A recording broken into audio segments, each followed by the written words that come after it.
Hello everyone, মা ছোটো মার হিসেবে সবাইকে অনেক অনেক ওয়েলকাম। আপনারা সবাই কেমন আছেন? আশা করছি সবাই খুব ভালো আছেন, আমিও খুব ভালো আছি। আপনাদের সাথে আবার একটি রেসিপি শেয়ার করতে চলে এলাম। এটিও একটি নিরামিষ রেসিপি। তাহলে চলুন শুরু করা যাক রেসিপিটি।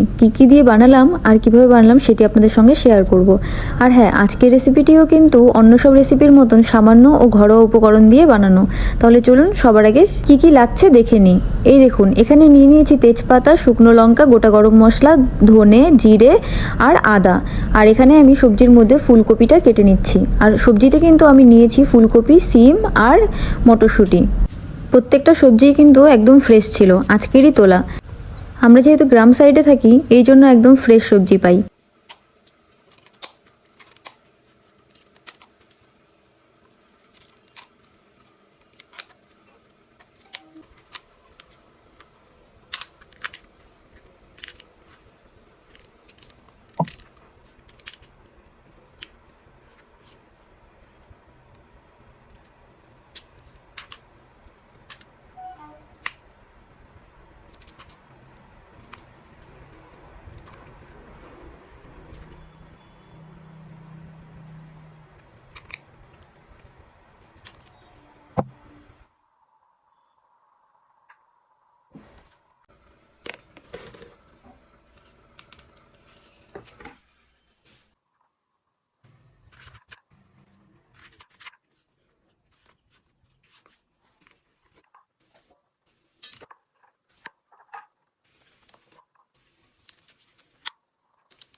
সবজিগুলো কাটা হয়ে গেছে, এবার চলুন রান্নাটা শুরু করি। তার আগে একটু এই জায়গাটা পরিষ্কার করে নিই।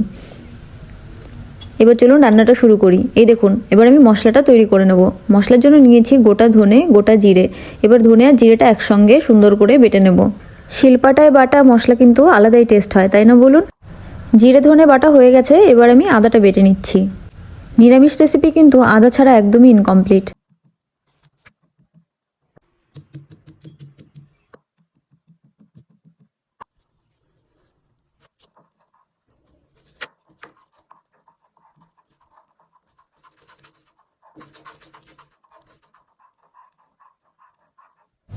মশলা বাটা হয়ে গেছে, এবার আমি এটা তুলে নেব।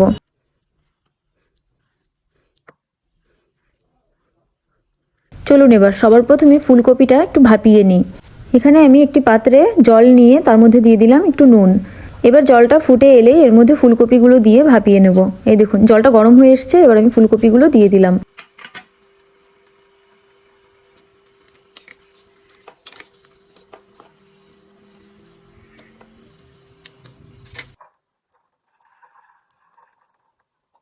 ফুলকপিটা তো ভাপানো হয়ে গেছে। এবার দেখুন, এখানে আমি কড়াই বসিয়ে দিয়েছিলাম আর কড়াইটা গরমও হয়ে এসেছে।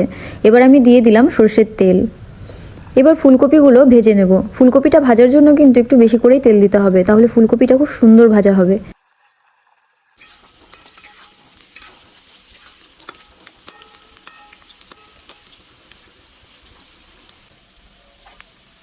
এই দেখুন, ভাজা প্রায় হয়ে গেছে, এবার তুলে নেব।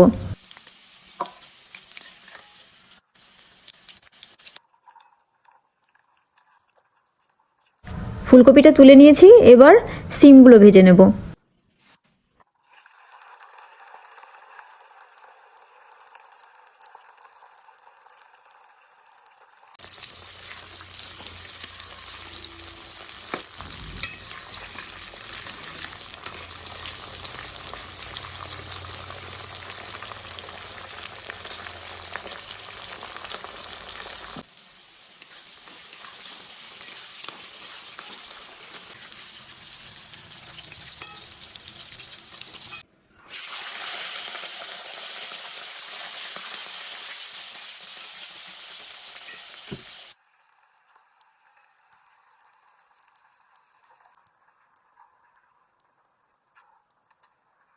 মটরশুঁটিগুলো ভাজা হয়ে গেছে, এবার তুলে নিয়েছি। এবার আমি দিয়ে দেবো ফোড়ন। ফোড়নে দিয়েছি তেজপাতা। আর হ্যাঁ, আপনারা হয়তো লক্ষ্য করেছেন আমি বেশিরভাগ রান্নাতে এরকম কাঁচা তেজপাতাই ব্যবহার করি। এটা আমার বেশি ভালো লাগে, তাই জন্য তো তেজপাতা দিয়ে দিলাম। এবার দিয়ে দিচ্ছি শুকনো লঙ্কা আর গোটা গরম মশলা। দিয়ে দিচ্ছি গোটা জিরে।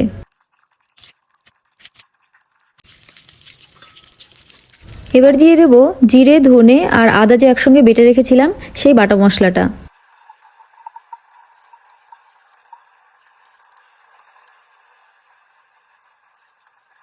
এবারে আমি দিয়ে দিচ্ছি 1 চামচ মতো শুকনো লঙ্কার গুঁড়ো।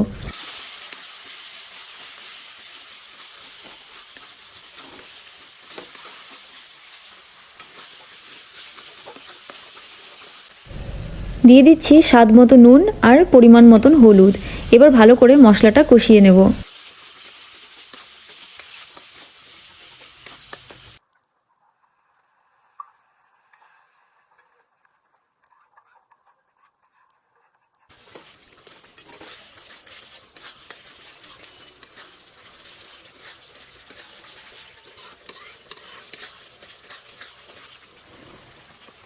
মশলাটা কষানো প্রায় হয়ে এসেছে। এবার আমি এর মধ্যে ভেজে রাখা ফুলকপি, মটরশুঁটি আর সিমগুলো দিয়ে দেব।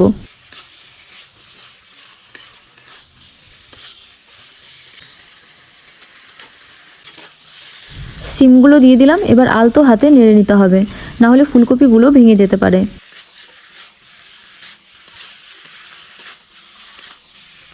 এবারে দিয়ে দিচ্ছি 4 থেকে 5টা চেরা কাঁচা লঙ্কা।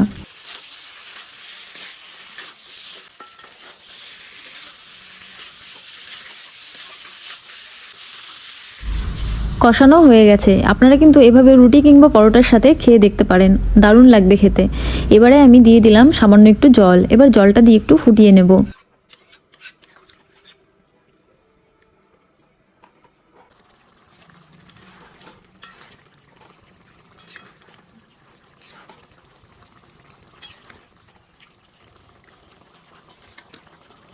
প্রায় রেডি হয়ে গেছে আমাদের এই রেসিপি। এবার নামানোর আগে সামান্য একটু চিনি দিয়ে নেব।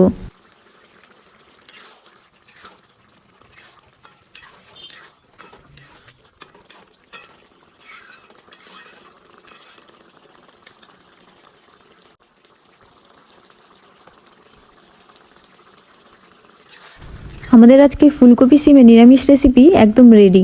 এবার আর কি, গরম গরম ভাতের সঙ্গে পরিবেশন করুন। আর হ্যাঁ, আমাকে কিন্তু অবশ্যই জানাবেন কেমন লেগেছে। যদি ভালো লেগে থাকে লাইক, কমেন্ট, শেয়ার করে দেবেন। আর আমাদের মা ছোটো মার হেসেলটাকে সাবস্ক্রাইব করে দেবেন। আপনারা পাশে থাকলে কিন্তু আমি অনেকটা মোটিভেশন পাই। আমারও ইচ্ছে করে আরও নতুন নতুন অন্য রেসিপি শেয়ার করতে। তাহলে আজকের মতন এই পর্যন্তই।